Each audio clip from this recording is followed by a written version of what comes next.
గత ప్రభుత్వంలో ఫోన్ ట్యాపింగ్‌లు ఎక్కువ జరిగాయంటూ ఇప్పుడున్నటువంటి ముఖ్యమంత్రి రేవంత్ రెడ్డి చాలా విమర్శలు చేసినారు. అదేవిధంగా హరీష్ రావు విషయంలో కూడా ఏదైతే మాజీ మంత్రి హరీష్ రావు కేసు విషయంలో కూడా ఫోన్ ట్యాపింగ్ జరిగిందంటూ అందులో ముగ్గురిని అరెస్ట్ చేశారు. దానికి సంబంధించి వాళ్ళని చిత్రహింసలు పెడతా ఉన్నారు పోలీసులు అని చెప్పి కొన్ని వినిపిస్తా ఉన్నాయి. హైకోర్టులో కూడా దానికి సంబంధించిన కేసు కూడా నడుస్తుంది. ఇదే అంశంపైన మనతో మాట్లాడేందుకు రాకేష్ గారు ఉన్నారు. ఒకసారి వారితో మాట్లాడదాం. సార్, ఎట్లా చూస్తారన్న ఫోన్ ట్యాపింగ్ కేసు విషయంలో నిజంగా బీఆర్ఎస్ హయాంలో జరిగిందా?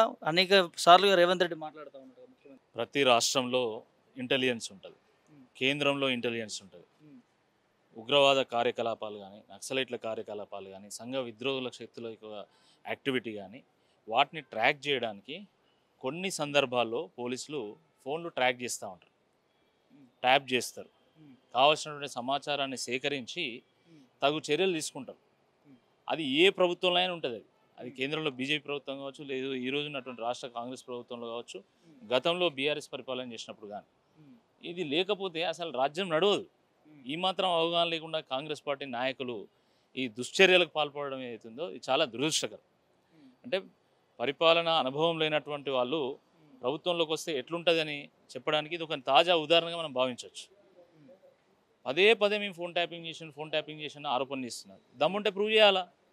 అంతేగాని అమాయకులను తీసుకెళ్ళి హరీష్ రావు గారి దగ్గర వర్క్ చేశారని, హరీష్ రావు గారు అనుచరులు అని చెప్పేసి ఏదో విధంగా మేము కక్ష తీర్చుకోవాలనే ఉద్దేశంతో ఈరోజు కొంతమందిని అమాయకులను తీసుకెళ్ళి చిత్రహింసలకు గురి చేయడం ఇది చాలా దుర్మార్గం. ఇది కక్షనే లక్ష్యంగా చేసుకొని ప్రభుత్వం ముందుకెళ్తాం.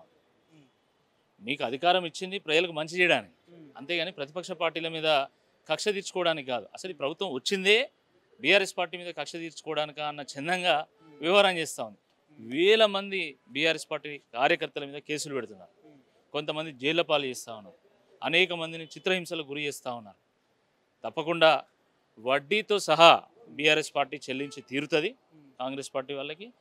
ఈ రకమైనటువంటి కక్షపూరిత చర్యల వల్లనే ఈరోజు 14 నెలల్లోనే మొత్తం కాంగ్రెస్ పార్టీ అబాస్ పాలైపోయింది. వద్దురా బాబు ఈ కాంగ్రెస్ పాలన అనే చందంగా ఈరోజు ప్రజలు మాట్లాడుకుంటున్నారు. కాబట్టి ఇప్పటికైనా కాంగ్రెస్ పార్టీ ప్రజలకు ఇచ్చినటువంటి హామీల గురించి దృష్టి పెట్టాలా, ప్రజలకు ఇచ్చినటువంటి 6 గ్యారెంటీల మీద దృష్టి పెట్టాలి, ప్రజా సమస్యలను పరిష్కారం చేయడం మీద దృష్టి పెట్టాలా. అంతే తప్ప ఈ ప్రతిపక్షాలను మీరు లక్ష్యంగా చేసుకొని పనిచేస్తే ఈరోజు రైతాంగం ఆత్మహత్యలు చేసుకునేటువంటి పరిస్థితి నిర్మాణమైంది. చేనేత కార్మికులు ఆత్మహత్యలు చేసుకుంటున్నారు, ఆటో డ్రైవర్లు ఆత్మహత్యలు చేసుకుంటున్నారు, గురుకుల టీచర్లు ఈరోజు హాస్పిటల్ పాలవుతున్నారు, ఈరోజు పాడెక్కుతున్నారు పాపం, బిల్డర్లు ఆత్మహత్యలు చేసుకుంటున్నారు, వ్యాపారవేత్తలు రోజున పడుతున్నారు. వాటికి మీ సమాధానం ఏంది అది చెప్పండి మీరు. అంతేగాని టీఆర్ఎస్ పార్టీ ఓర్చుకోలేకనే ప్రభుత్వం పైన బురద జల్లుతా ఉన్నదంటూ నిన్న కూడా ముఖ్యమంత్రి సభలో మాట్లాడిండు. మేము చేసిన అభివృద్ధి 10 నెలల పాలన కావచ్చు, 10 సంవత్సరాల బీఆర్ఎస్ పాలన కావచ్చు, చర్చలకు సిద్ధమని రేవంత్ రెడ్డి సవాల్ విసిరిండు కదా. అవును, వారు చేసినటువంటి అభివృద్ధి గురించి మొత్తం రాష్ట్రం అంతా చర్చించుకుంటున్నది, దేశవ్యాప్తంగా చర్చ జరుగుతూ ఉంది. అంతర్జాతీయ వేదికల్లో యూఎన్లో కూడా ఈ రాబోయేటువంటి రోజుల్లో తప్పకుండా ఈ నమూనా, ఇంత గొప్ప నమూనా అయింది, అసలు ఇంతమంది బిల్డర్లు ఎట్లాగమవుతున్నారు, ఇంతమంది రియల్ ఎస్టేట్ వాళ్ళు ఎట్లాగమవుతున్నారు, ఇంతమంది రైతులు ఎట్లా ఆత్మహత్యలు చేసుకుంటున్నారు, దాని మీద తప్పకుండా చర్చోపచర్చలు జరుగుతాయి 100%. చాలా అద్భుతమైనటువంటి పరిపాలన చేస్తాను రేవంత్ రెడ్డి గారు. ఈ గతంలో ఏ ముఖ్యమంత్రి అయినటువంటి ఒక పరిపాలన. సముద్రాన్ని హైదరాబాద్ తీసుకొచ్చాడు, ఏరోప్లేన్లను దిల్సుఖ్నగర్లో అమ్ముతున్నాడు. ఈ రకమైనటువంటి చాలా అద్భుతమైనటువంటి పరిపాలన చేస్తాం. తప్పకుండా దీని మీద చర్చ జరగాల్సిందే 100%. ఇంకో అంశము మహబూబ్నగర్ జిల్లాకు సంబంధించి అభివృద్ధి మేము చేస్తూ ఉంటే ఓర్చుకోలేకపోతా ఉన్నారు, కండంలో కత్తులు వేసుకొని చూస్తూ ఉన్నారు అంటూ కొన్ని వ్యాఖ్యలు చేశారు. నాకు అర్థం కాని ఏంటంటే, ప్రభుత్వంలో ఉన్నది మీరు, అభివృద్ధి చేస్తే అది ప్రజల అనుభవంలో ఉంటుంది, ఎందుకు మొత్తుకుంటాను అంటే అభద్రతా భావంలో ఉన్నటువంటి వాడే ఆత్మన్యూన్యత భావంతో ఈ రకమైనటువంటి మాటలు మాట్లాడతాడు.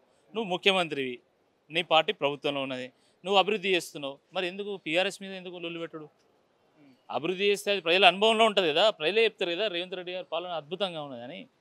ప్రజలు ఎందుకు రోడ్ ఎక్కుతున్నారు? నీ సొంత ఊరు కొడంగల్లో, నీ నియోజకవర్గంలో కొండారెడ్డిపల్లిలో ఈరోజు ఎందుకు ప్రజలు నానా బూతులు తిరుగుతున్నారు? నేను అది చెప్పండి. కన్న తల్లి ఎక్కడైనా కొడుకు శాపం పెడుతుందా? ఉన్న ఊరు కన్నతల్లి లాంటిది, కానీ ఈరోజు అదే కన్నతల్లి లాంటి కొడంగల్లో, ఈరోజు కొండారెడ్డిపల్లి నిన్ను బూతులు తిడుతూ ఉంది, నీకు శాపనార్థాలు పెడుతున్నది. ఎందుకు? నీ పరిపాలన అంత బాగుంటే, మహబూబ్నగర్లో నీ పరిపాలన అంత బాగుంటే నీ సొంత ఊరు వాళ్ళు నిన్ను ఎందుకు తిడుతున్నారు? దానికి సమాధానం చెప్పండి ఫస్ట్. రైట్. ఇంకో చర్చ జరుగుతోంది రాష్ట్రంలో చాలా చోట్లల్లా పంటలు ఎండిపోతా ఉన్నాయి. రాష్ట్ర ప్రభుత్వం నీళ్లు అందించలేకపోతా ఉందని చెప్పి ఒక చర్చ సాగుతా ఉంది. సో ఇటువైపు ఫోన్ ట్యాపింగ్‌లని ఇంకోటని మాట్లాడుతా ఉన్నారు తప్ప, మరి ఎందుకు రాష్ట్ర ప్రభుత్వం పట్టించుకోలేకపోతా ఉంది రైతులను? 50 లక్షల మెట్రిక్ టన్నుల ధాన్యాన్ని 3 కోట్ల మెట్రిక్ టన్నులకు తీసుకెళ్ళినటువంటి ఘనత బీఆర్ఎస్ పార్టీ. ఒకనాడు ఎడారిగా ఉన్నటువంటి తెలంగాణలో 10 జిల్లాల్లో 9 జిల్లాలు కరువు ప్రాంతాలుగా ఉన్నటువంటి ఈ తెలంగాణలో అద్భుతమైనటువంటి వ్యవసాయ పథకాలను తీసుకొచ్చి రైతాంగాలకు మేలు చేసినటువంటి ప్రభుత్వం బీఆర్ఎస్ ప్రభుత్వం. కానీ ఈరోజు దురదృష్టకరం ఏంటంటే సంవత్సరం అయింది అంతే, కాంగ్రెస్ వచ్చి కరువు వచ్చేసింది, కరెంటు కోతలు వచ్చేసినాయి, కన్నీళ్ళు వచ్చేసినాయి. దీనికి ఎవరు కారణం? 10 ఏళ్లలో లేనటువంటి కరువు కన్నీళ్ళు ఈరోజు ఎందుకు అంటే మీ చేతగానితనం వల్ల. గతంలో ప్రాజెక్టులలో నీళ్లు నింపి దాని ద్వారా చెరువులకు మరలించి చెరువులు నింపేసి వాటర్ టేబుల్ పెంచడం వల్ల ఎండాకాలం కూడా వాటర్ కొరత రాలే. కానీ ఈరోజు మీరు ప్రాజెక్టులలో నీళ్ళు వదిలేస్తున్నారు సముద్రానికి, ప్రాజెక్టులు ఎండిపోతున్నాయి, సహజంగా చెరువులు ఎండిపోతున్నాయి, దానివల్ల వాటర్ టేబుల్ తగ్గిపోతున్నది.